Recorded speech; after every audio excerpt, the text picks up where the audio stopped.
Hello, baby. I was crazy once.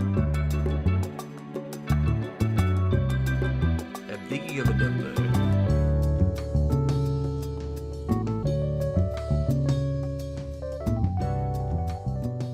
You know, I'm so hungry for news, Okay. and I've heard that there's one guy who's got it all for me. His name Tell me is... more. His name is Emmerich Pressburger. Oh, okay, I get it. Yeah. Do you think someone was like, "Hey, Pressburger, what are you? Some kind of ground beef patty that someone pressed down on the grill and made it really thin and crispy?" And then he was like, "Wait a minute." He made up his Good own. idea. You think he made up his own last name? No, he just said he was making fun of his last name and then Oh. came up with the concept of the smash burger. Oh, And that's he was what you're like, saying. Oh, this could be a really good idea. And then they marketed it. Here's a Pressburger, and people are wait, like one half of the Archers, and they're like, okay, I guess we got to come up with a different name. What's the And Archers? history was born.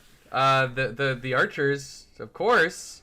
Yes. It's the directing duo made up of Michael Powell and Emmerich Pressburger. Unless you were setting me up for a joke. No, it wasn't. No, but yes, that's the directing duo. And you know it's them because it has the target that an arrow gets shot at it right at the beginning.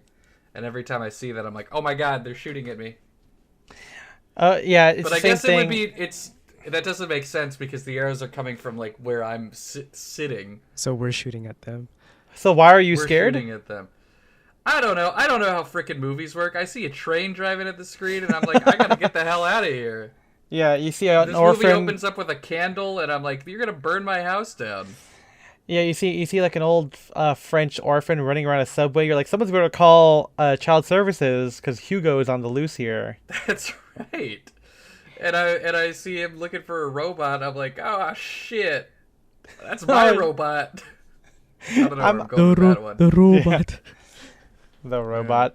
Hey guys, welcome to Style and Direction, the Enthusiast, baby. The Enthusiast. That's right. We're the most menswear, all the time. We're the most menswear all the Oh, time. that's our new slogan. I like this one. Yeah, the most menswear all the time. Put that Yes. on a T-shirt. Put that on our caps that we don't have. Put it on our stickers. Yeah, this is a menswear podcast where we talk about. Well, you found the bonus feed. You found it. It's been yeah, you hidden. found it. It's been it's secretive, and unless you go to Patreon.com, this little find of yours will end in like 15 minutes. So Yeah. We're gonna die. We're gonna die if you stop listening to us. Oh no. oh no, please save us. Oh, Wait, help me. or yeah, so listen to us all the time for all the menswear and our lives. All the time. You Yeah. know. I'm Ethan M. Wong. I'm Spencer DSO. And I'm MJ. And today, this bonus episode, as we call it, is going to be we're going to be discussing Powell and Pressburger's The Archers, the film from 1948, The Red Shoes. Yes, considered by many to be one of the greatest movies of all time. The GOATs, baby. Yeah, it's a movie about a goat. It's much like The Men Who Stare at Goats. Is that movie good? Kind of similar plot. I have no idea. I remember I don't watching think it's a it, similar plot at all. and it's not good. I remember it not being good. But also, I was like 11 when it came out or something, so I don't know if my taste is the same.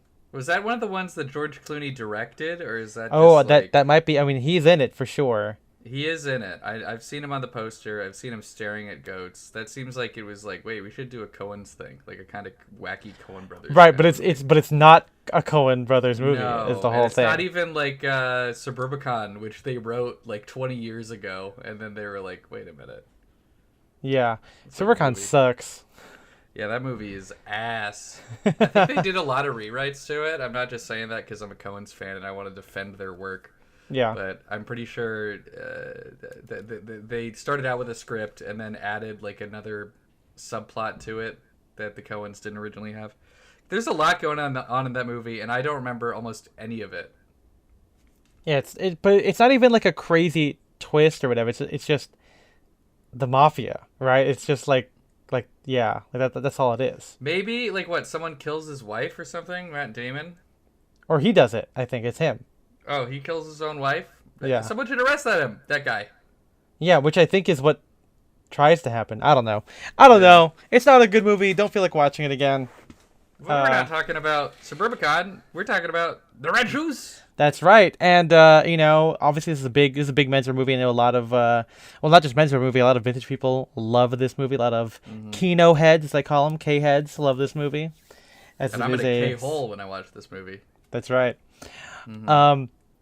And apparently there's two things why we watched this one. The first one is that shout out, I think his name is Andrew, who commented on my the Inspiration Fantastique, my little mini symphony, one movement piece that I wrote. He had a very nice comment on there, but he also said, if the blog ever ends, you can't let it end without talking about the red shoes.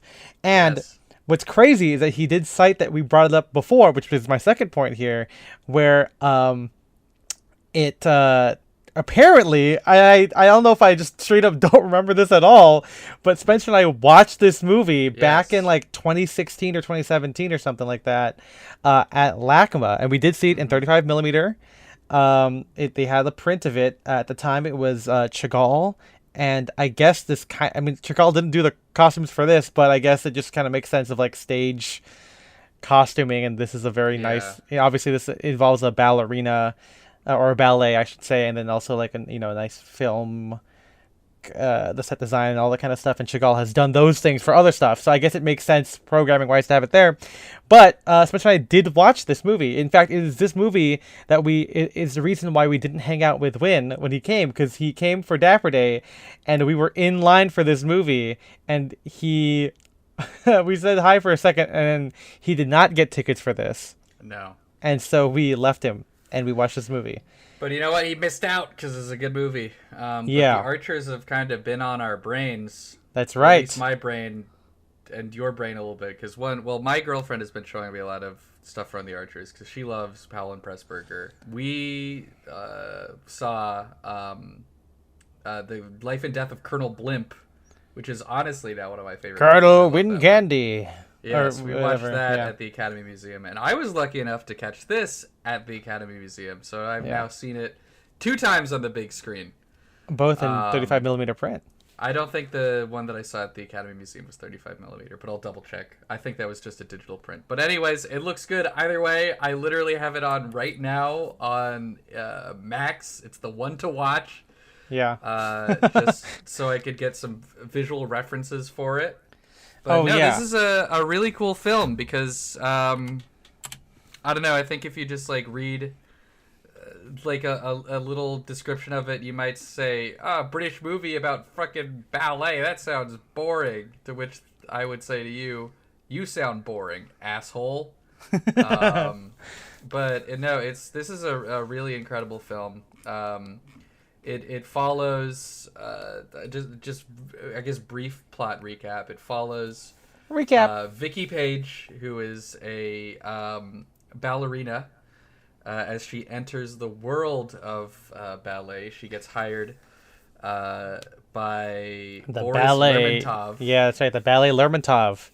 Yes, who is a famous ballet producer. She falls in love with Julian Craster, who is a young composer, and the ballet kind of takes over her life. This movie features like a 15 or 20 minute just extended segment. Sequence. Yeah. Yes, which just fun facts about the Archers. This is something that they were very interested in. They had this concept called composed film, which was film where every single moment is choreographed. Every action is choreographed, and it's all set to music, which has been composed before they started filming. So this was kind of their biggest.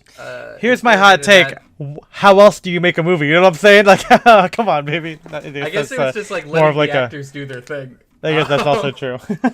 But yes, this was a big experiment in that, and their follow up to this, or at least I think it's their direct next film. The Tales of Hoffman, which I don't know if it's necessarily a menswear movie, but Ethan, I really do think you would like it, which is just a direct adaptation of the opera The Tales of Hoffman by... Who's the guy that did that one? Do you know? Let me look it up. I don't know that one. This is kind of before my time. Yeah, well, it's Offenbach, who also, of course, did Oh, the I Can see. Can song. But Yeah. it's just like an Offenbach adaptation, and the whole movie kind of looks like that ballet sequence. It's crazy. Like, I'm borrowing the Blu-ray right here, and that movie kicks ass. But this one is not strictly all the ballet. It's also is it set in 1948? I was trying to figure that out because some of the clothes looks like it's like maybe pre-war, but also it could Yeah. just be that England is like kind of old-fashioned. Yeah, I mean I did write how like a lot of the suits here do not look like 1948. However, the bold look is a primarily American thing. Not saying That's that British true. people didn't take, inspiration from it and also didn't do Hollywood top trousers, but this does feel a little bit older. A lot of the summer stylings do feel 30s rather, or 30s or maybe even like 40s rather than like late 40s, But again, European, French people in this film, Russian people, it's kind of hard to pinpoint. They don't say what year it is. It just feels maybe the what do you call it? The amount of joy people have in this kind of innocence implies maybe it's pre-war, or it could even mean a post-war. The post-war boom Yeah. could be happening at this point. So, kind of hard to figure this one out. Yes, and then this also has as Lermontov, who is one of the, I would call him the closest thing this film has to an antagonist, I guess, but is also one of the main characters. Is played by Anton Walbrook, who of course is Theo in Colonel Well, Blimp, which was Teo. Teo.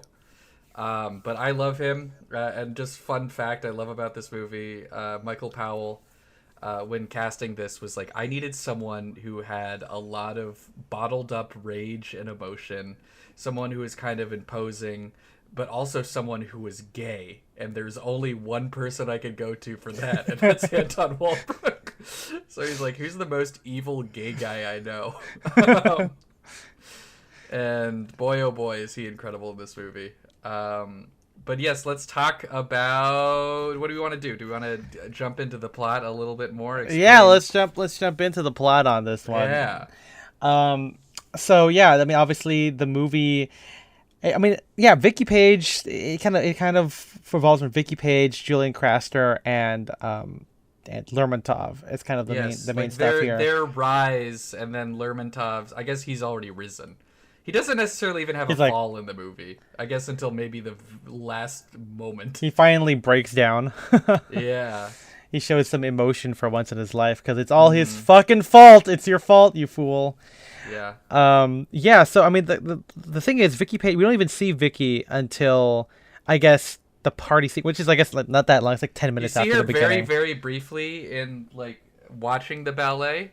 Right. But with yeah, her you aunt. don't really get you don't hear from her until the party sequence, because so the beginning of the movie, I kind of like this part.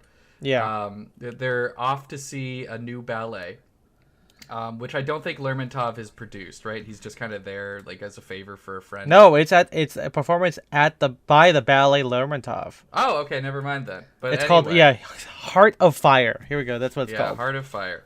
But he's there. A bunch of students run in. Yep, they love and it. you're like, students at a concert? What? This must be the freaking Eras Tour or Charlie XCX or something like that. But no. Yeah, give me a third one. Lord. Okay. All right. I don't know. Is he touring? I don't know. I don't even Sabrina know. Carpenter. That There you seems go. more- That's better. relevant. Olivia Rodrigo, Guts tour. Yeah. That's happening. That's right. But Guts right. no, they're there because they love the ballet, and there's a fun Love little it. argument between the people who are there for the choreography versus the people who are there for the music. And they're like closing their eyes. They're like, I just gotta hear the music purely. Nothing Yeah. else. Hell yeah, I need to hang out with these people. You know what I'm saying? These are great.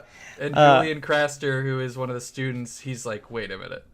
Hold on. Yeah, he's listening to it and he's like, hold on, that's my Familiar. cadenza that I wrote for this thing or whatever. Mm-hmm. And you kind of find out that the composer of Heart of Fire is his like composition teacher or professor or whatever, Professor Palmer or whatever his name is. And Yeah. you see him, Palmer is sitting with Lermontov, who I when I watched it the second time, I forgot that you do see his face before he goes behind that curtain.